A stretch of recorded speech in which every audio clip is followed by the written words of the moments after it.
Сайн байцгаана уу? Та бүхэндээ энэ өдрийн мэндийг хүргэе. Сүүлийн хэдэн өдөр би нэг түүхийг уншсан чинь маш утга учиртай санагдлаа. Тэгээд үүнийгээ та бүхэнтэй хуваалцахаар шийдлээ. Энэ бол сүүний фермийн тухай түүх. Бүх талаар үндэслэн нэг сүүний чиглэлийн хоёр фермийг судлахаар болсон юм байна л да. Нэг нь Хятад, нөгөөх нь Израиль сүүний ферм юм байна. Хоёр фермд яг ижил тооны үнэ байдаг. Тэдэнд яг ижил тижэл өгдөг боловч эцсийн дүндээ сүү үйлдвэрлэх хэмжээ нь үргэлж адилхан биш байдаг байна. Тэгэхээр Израилийн фермийн сүүний үйлдвэрлэл нь Хятадынхаас 2 дахин их сүү өгдөг юм байна л да. Дараагаар нь сэтгүүлчид хоёр ферм рүү газар дээрээс нь ялцлага авахар очсон бөгөөд эхлээд Хятад ферм дээр очсон юм байна. Ингээд менежер нь өдөр тутмын ажлын үйл явцаа сэтгүүлчдэд танилцуулсан байгаа.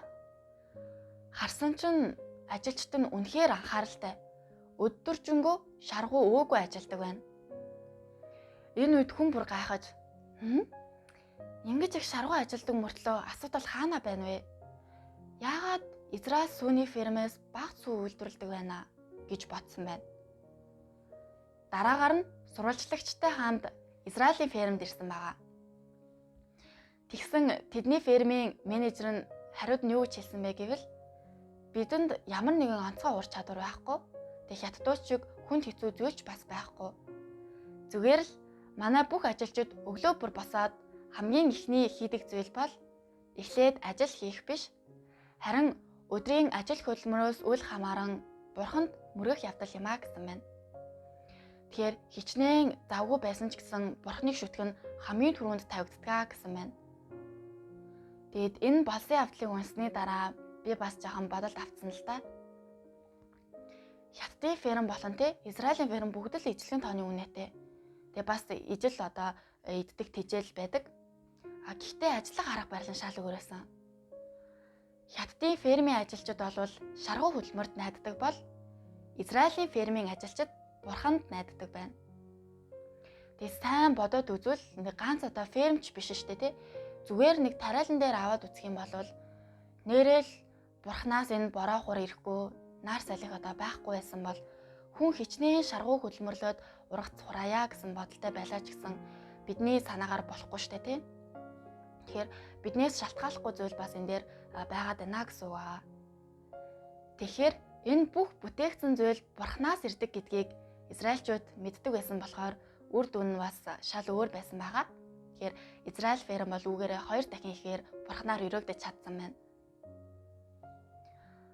Өнөөдөр өнөөгийн нийгэмд маш олон хүн шаргуу ажиллаад ядарч туйлддаг боловч эцдээ зорсон зорилгодоо хүрч чадаагүй л байдаг. Зарим хүмүүс бас ажил хайдаг. Тэд өндөр боловсралтай, дипломтой, мэргэжил сайтай боловч хүссэн ажлаа бас л олж авч чаддаггүй. Ингээд ярьсны дараа та нартаас зарим зүйл бодогдож байгаа байх. Тэгэхээр хамтдаа маш гоё хоёр хэсэг бурхны үгийг уншицгаая. Ямартай ч хүн үүнийг ойлгосоо гэж л би хүсдэг. Бурхны халамж, хамгаалалт, хангалтгүйгээр хүн хичнээн шаргуу зүтгэж, хичнээн хүч гарган тэмцлээж гэсэн хүлээн авах учиртай бүхнээ хүлээн авч чадахгүй. Бурхны амийн хангалтгүйгээр хүн амьдрахын үнц нь амийн утга учирыг алддаг. Магадгүй чи ерөнхийлөгч, эрдэмтэн, пастор эсвэл ахлагч байж болно. Гэхдээ үйл хэрэгтэй зөвхөн өөрийн мэдлэг чадварт найдвал чиний албан тушаал хэр өндөр байгаас үл хамааран үргэлж бүтлгүйтэж, үргэлж бурхны ёроолоор дутагдана. Бурхны үгээс хүн өөртөө л найдаж бүх зүйл дээр өөрийнхөө зүтгэж байсан ч эцдээ бидний санаагаар бүх зүйл болдгоо. Мөн бид хувь тавилангаа өөртөө захирч чаддаггүй гэдгийг харж байна. Нэрэл нэг л мэдгээд бидний бодож санснаас шал эсрэгээр эргэцсэн байдаг ч тийм. Тэгэхээр өнөөдөр бид нарт бол бурхны ёроол яалтчгүй дутагдаж байгаа. Та жинхэнэ бурхныг мэдэж түүний ёроолыг авахыг хүсч байвал бичлэгний доор зурус үлдээж бүртгүүлээрэй. мөн цэнхэр холбоос дээр дарж бидэнтэй холбогдоорой.